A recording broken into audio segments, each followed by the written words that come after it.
Ashver.com.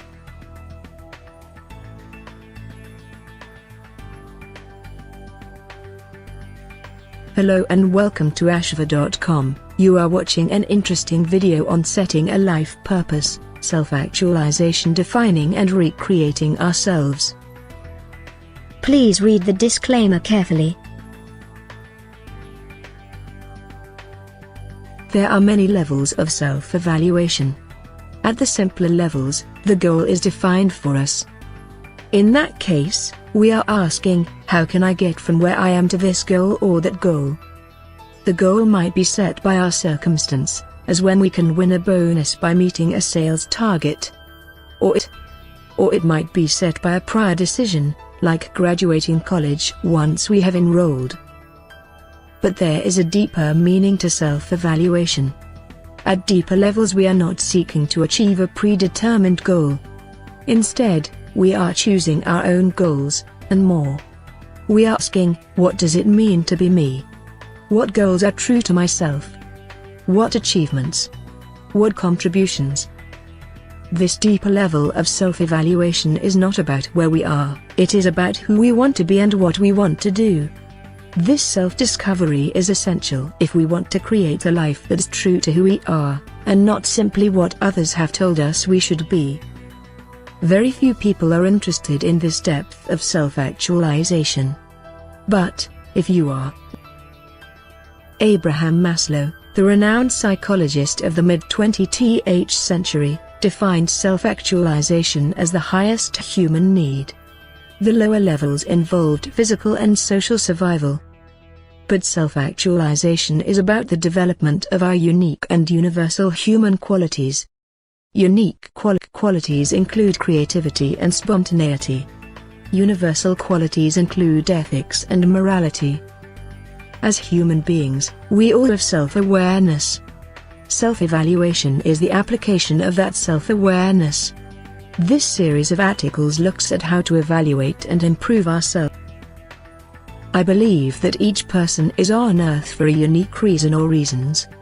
We live that out, and we can live it out more fully if we know what those reasons are. We can find this out through self-evaluation with questions like, what creative expression is truest to myself? This could be art, scholarship, philosophy, or something more mundane like crafts or even cooking. Where do I belong? With what people, or what social group, location, or animals and plants, do I best fit in? In that place or with those people or creatures, how do I serve? At the end of his life, Maslow saw beyond his own formal work. He began to realize that being self-actualized meant a lot more than being fulfilled as a person. It meant being a gift to the world. In addition to our unique soul's purpose, we also share deep spiritual qualities with all human beings. Every religion and system of ethics has its own way of talking about this. I will keep it as simple as I can. It is important to be valuable and also to be harmless. To make a clear example, I'm thinking of two men. Both had political careers that spanned from the 1920s to the 1940s. Both led their countries. Both wanted to rid their countries from internal weakness and also from external oppression. They sound very similar, but the methods were very different. One was Mahatma Gandhi. He chose the way of peace. The other was Adolf Hitler. He chose fear and violence. Those who choose harmlessness, also called spiritual love, agape, metta, or amisa, in different religious traditions, make the world a better place without making it worse. What would the 20th century be like if Adolf Hitler had embraced the path of peace? One thing that Gandhi and Hitler had in common: they were both powerful. They had a power to lead others, to call others to follow. One way in which they were different: Gandhi was very introspective. He practiced self-evaluation, and used what he learned about his strengths and, particularly, his weaknesses to become a more peaceful and powerful person. If you want to become both more powerful and more peaceful, this article is for you. You can live out your soul's purpose without ever knowing what it is. But, in 40 years of this work, I have found that knowing why I am here is a much more beautiful and powerful. In my examples, I use famous people like Hitler and Gandhi. I do this to be sure that many readers know about my examples. But, in a way, this is off target. For the size of a person's life doesn't matter. Meaning, value, and contribution matter no matter how many people we touch. Dag Hammarskjöld, the second Secretary General of the United Nations, once said, "It is more noble to give yourself completely to one individual than to labor diligently for the salvation of the masses." My father-in-law grew up in rural China and knew a woman who was in every way as pious and in as deep service to the poor as Mother Teresa. As he says, the only difference between them was popularity in the press. And Zen Master Thich Nhat Hanh says such women are everywhere, all over the world. He says, the nun is always there. Or think of Mahatma Gandhi's mother, no one even remembers her name. She was simply a devout Hindu housewife. But without her, no Gandhi. So, a person of great soul and spirit may be nearly unknown, and yet make a great difference. So, the place of your greatness may be large or small. It may be with family, at work, or among friends. It may be with animal or plants, in the city or in the wilderness. The spirit of your greatness is in love, in harmlessness, in being of value. That is true for all people. The soul of your greatness is unique. It is up for you to live it, with or without awareness. If you choose the path of self-awareness, then it is up to you to find and make real the meaning or meanings of your life purpose or purposes. Many people can help you along the way. No one can tell you that you are right or wrong. You must follow your own truth. I illustrate the importance of following your own truth with two of my favorite people. Both of them made a huge difference in the world. Both of them followed their own truth, and were persecuted, doubted, criticized and harassed for doing so. Both had dear friends who tried to turn them from their path. One was Henry David Thoreau. The other was Vincent van Gogh. Both of them also died young and in poverty and nearly unknown. Then, after their death, their legacy went on to change the world. Only one of Van Gogh's paintings was sold during his lifetime. Dozens were used as scrap canvas to patch walls of houses. Now, each one sells for millions of dollars, and he has inspired 3 generations of artists and art lovers. Thoreau left behind only his writings. But, without those writings, no American conservation movement, no Gandhi, no Martin Luther King, Jr., no civil rights movement, no ecology movement, no Go Green movement. In realms of creativity and spirituality, we must each find our own truth, live true to it, and make it real. Because these men lived true to themselves when no one understood what they were doing, the world is a much better place today. Are you ready to find your own truth and make it real? Then let's learn how to do a good, deep self-evaluation. Let's learn from those who know it best, those who have a desperate need to know the truth, and live. Honestly, I have searched the world for ways to do an honest self-evaluation. People who do honest self-evaluation are very rare, but also universal. What I mean is that the desire for the truth is very rare. At the same time, the desire for the truth arises in every culture and nation around the world. I have found honest self-evaluation in all 5 of the world religions: Buddhism, Hinduism, Judaism, Christianity, and Islam, and also in the tribal, native, and indigenous religions. I have found it in people who are not religious, whether atheist, agnostic, or scientist. I have found it in artists and in rationalists, as well. It seems that, no matter what our culture, East or West, or what our central self-definition is, there are a few people who genuinely want to know the truth. Some of the best methods I've found in the East come from Zen. and some of the best methods I've found in the West come from quality management. To understand this, we need to know why a few people seek the truth, when most would rather remain vague and unclear. Here is why. The heart of the matter lies in one of these things, either a burning desire to know the truth, the pursuit of excellence, or a desperate need to know the truth. In every religion and culture, the most spiritual people have a burning desire to know the truth. Also, in science and philosophy, that same desire burns. We see it also in the pursuit of excellence in athletics, and, also, at times, in business. And we see the desperate need to know the truth when life is on the line. For example, we all live with buggy computers and glitchy iPods and Androids all the time. But when NASA built software for the space shuttle, they want to keep astronauts alive. So they created zero-defect software. So, if you want to achieve excellence and mastery, learn from those who have seen the importance, or felt the urgency, of the call to get it right. People that committed to the truth are very rare, and we are surrounded by people who partly want to know the truth, but also want to hide from it. Some people hide from it by claiming to know it, others by saying it is beyond our ability. Perhaps it is beyond our ability to know the truth. But it is not beyond our ability to live truly. We can live life true to ourselves, on our unchanging principles, and face honest facts. When we do, we can honestly improve and grow. We can learn not to make the same mistake twice, and, instead, to grow by making a mistake, then correcting it and not making that mistake again. And if we do that free of self-judgment, life is an endless dance.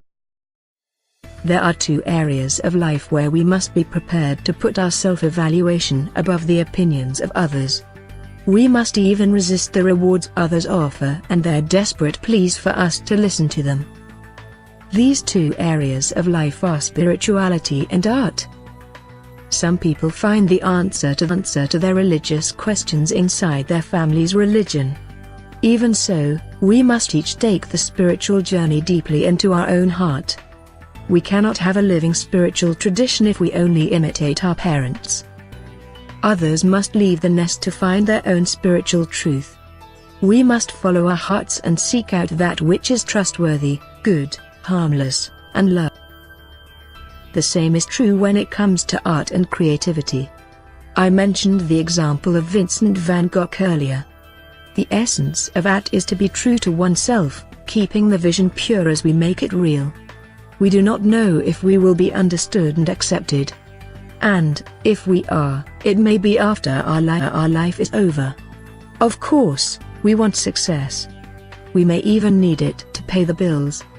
We certainly crave it, that is natural and human.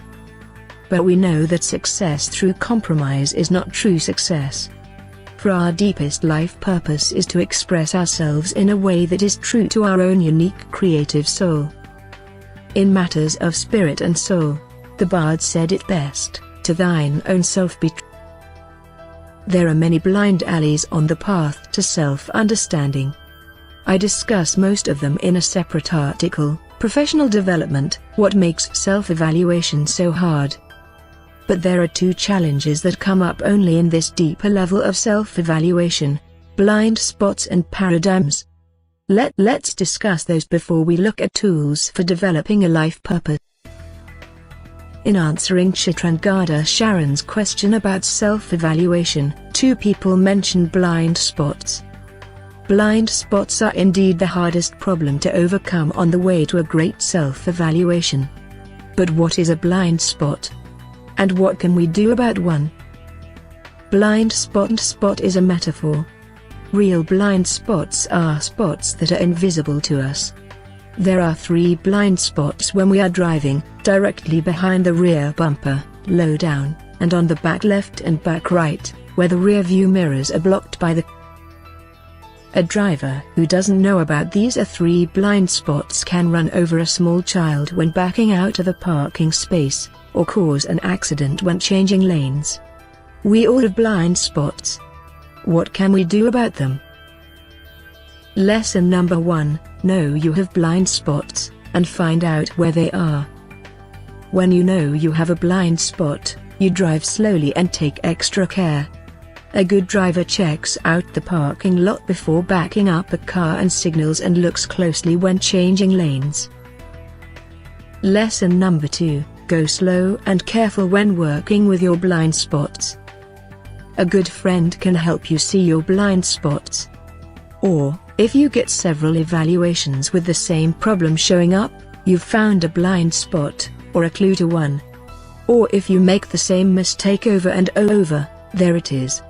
There are a lot of classic blind spots. The workaholic problem solver doesn't know when to relax, the perfectionist doesn't know when to say, "It's good enough, I'll go with it." The trusting person gets taken advantage of again and again. These types are all signs of blind spots. The aphorism, "Every strength is a weakness," is a key to understanding blind spots. We all have ways of looking at life that work. We rely on them. And they work most of the time. Why? Because we are intelligent, flexible human beings who make them work. But no one tool is right for every situation. That's why carpenters and auto mechanics have toolboxes. And when our best tools don't work, we get into trouble because we rely on those tools. I hired a handyman recently. One of his best qualities was that he knew when he could do a job, and he knew when I needed to hire someone more expensive, like a licensed plumber or electrician. He saved me a lot of money by doing what he could do, and didn't waste a lot of time doing what he couldn't do. As Clint Eastwood put it in Dirty Harry, a man's got to know his limitations. Most people choose to discover their blind spots, then stop there and not push their luck. This makes good sense. Know when to quit, know when to call an expert. As a result, most personal growth avoids dealing with blind spots. Most professional development systems teach us to focus on our strengths, and rely on the rest of the team when our weakness. The 2 levels of growth. If we choose to focus on our strengths and accept our weaknesses, we do have a lot of room for self-improvement. We can study and learn. We can practice. We can, to put it all together, break bad habits and form new habits. It's slow and difficult work, but it pays off. Let's call this level of work habit formation. It's what most people shoot for: eat less, exercise more, and we lose weight and build some muscle. It's a good way to build a life. It works for most people. Entrepreneurial spirit. Focusing on strengths is good if you want to work for a medium-sized or big company. You do what you're good at. Everyone does what they're good at. And in a big company, everything gets done by somebody. But if you want to be an entrepreneur, then you can't avoid your own weaknesses. You need to face your blind spots and weaknesses head-on. Follow your bliss. We have dreams. If my dream is to be a physicist, and my weak spot is math, I'm going to have to make my way through it. Live your own truth. For many people, a fulfilling life fits into a known path, like being a lawyer or a doctor or a teacher. But, as we discussed above when talking about creativity and spirituality, some of us are called to go deeper. Aren't you glad that Gandhi didn't just remain a lawyer, that Albert Schweitzer was more than a doctor, that Thoreau didn't go on to be just another teacher at Harvard? Necessity. Sometimes, we have to do what life demands. Maybe we're not very good taking care of people, but money is tight and mom or dad gets old and sick. At that point, no matter what Dirty Harry has to say, we've got to do more than know our limitations, we've got to transform them. For those of us who choose to, we can take the more challenging route, character transformation. It's scarier, but it's also a lot more exciting. If habit formation is like climbing a mountain, character transformation is like skiing down a mountain. It's a lot scarier to start, but it's a lot more fun once you get going, and faster, too. The first key to character transformation and blind spots is that our strengths create our blind spots. The second is that we can't see our own eyes. And, as Stephen Covey puts it in The 7 Habits of Highly Effective People, the way we see the problem is the problem. We can't see the way we see the problem because we can't see our own eyes. That is, our eye, our way of seeing, is always one of our blind spots. Our strengths and blind spots create a pattern called our character or deep personality. Most people say that you can't change your character. But you can. And it isn't even hard. It's just very painful.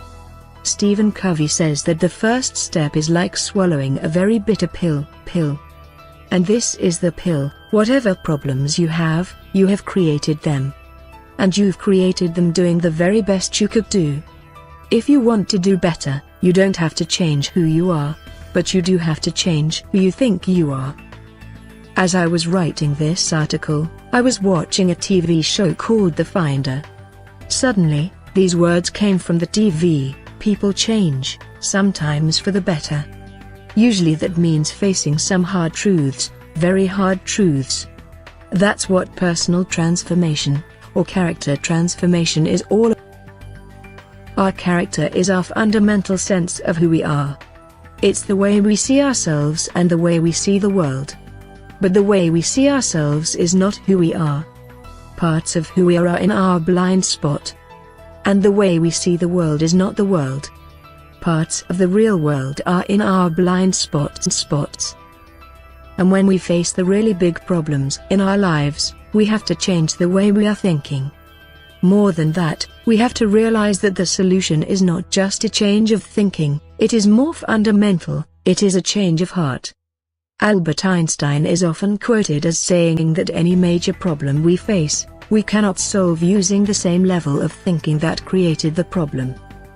He said this in response to the dropping of the atomic bombs on Hiroshima and Nagasaki. But the full quote also contains these words: the solution lies in the heart of human. There is another famous quote that speaks of this, from Alexander Solzhenitsyn: if only it were all so simple. If only there were evil people somewhere insidiously committing evil deeds, and it were necessary only to separate them from the rest of us and destroy them. But the line dividing good and evil cuts through the heart of every human being. Most versions of the quote stop there. Just as with Einstein, most people do not want to hear the message of the bitter pill we must swallow from Solzhenitsyn, either. Let us forge ahead, and who is willing to destroy a piece of his own heart? If you are ready to do heart surgery on yourself, then you are ready to do the work of character transformation. And the people who cut the evil out of their own heart become truly good, and truly great. To truly achieve our life purpose consciously, we must start with self-evaluation. We evaluate where we are in depth, and also our deep passion and purpose. This is not easy work. It may take 6 months or more. We've defined the issues. Coming to know our character and blind spots. Discovering our passion and purpose. Defining our purpose by asking 3 questions: what is my creativity? Where is my place? How do I serve? Now, we will look at 2 sets of tools. In general tools, I discuss the general guidelines of what makes a good tool for deep self-evaluation. This supports you both in finding your own way, and also in deciding whether to use a tool you already know. In specific tools, I share the tools I use and offer to my life coaching client. To be without blind spots, we must see ourselves completely.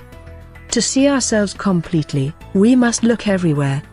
We do not want to leave a corner of our soul unnoticed. The human organism stores information in 3 places. The verbal, logical brain, sometimes called the left brain.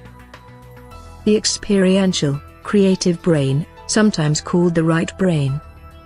The body. To discover our deepest purpose, our self-evaluation technique should look into all 3 of these. Here are examples of Keeping a journal is an excellent method. I've kept one just about every day for almost 10 years now, and on and off before then. Also, spiritual reading, especially if we write about what we read, challenge our own ideas, and get to know ourselves better. Spiritual reading can include formal guides for spiritual growth, or holy books like the Bible and the Quran. But writings of great men and women, or their autobiographies or biographies of them are also excellent. There are also some psychological assessment tools, such as the Enneagram, that are designed to show us deeper levels of our character. Yes, you can go on a vision quest or a survival adventure. You'll certainly get to know a lot about yourself. But you might learn even more in 20 minutes or silent meditation, such as the Buddhist practice of mindfulness, which I call loving awareness, or its Christian adaptation, centering prayer. Since this also includes our creative side, creative art play, similar to art therapy, but for self-discovery at the level of soul and spirit, more than for psychological healing, is great. So are singing and playing a musical instrument. You can test your skill and perseverance in a structured way, or you can play with improvisational forms. Even better, do. Ron Kurtz, a pioneer in body-centered psychotherapy, thought that the body is a royal road to the unconscious. Awareness of habitual posture, tension, bodily habits and aches and pains offers many doorways into messages from our soul that can tell us what needs to change in our lives so that our lives are deeply fulfilling. Many people say things like, "That just doesn't feel right," or, "I'm going to trust my gut on this one." Truer words were never spoken. We can tie all of these together. For example, each morning, I write in my journal, including anything that comes up in my dreams. I sit in meditation and do slow exercises with awareness of my body, then journal some more and listen to what my body is trying to tell me. I sing and play flute some, and I'm trying to bring more of that into my life. There is a flow of life inside us, and it is full of wisdom. Let's tap in. One aspect of our paradigm or framework is that it creates our comfort zone. Each of us has a comfort zone sandwiched between boredom on one side and fear on the other. To truly discover ourselves and let go of our self-limitation, we must get outside this zone, one way or the other. Don't worry, it doesn't mean you have to take risks or push your limits. That's just one of the two ways. Yes, you can head out on an outward-bound program or run a marathon. You can explore fasting and prayer intensives.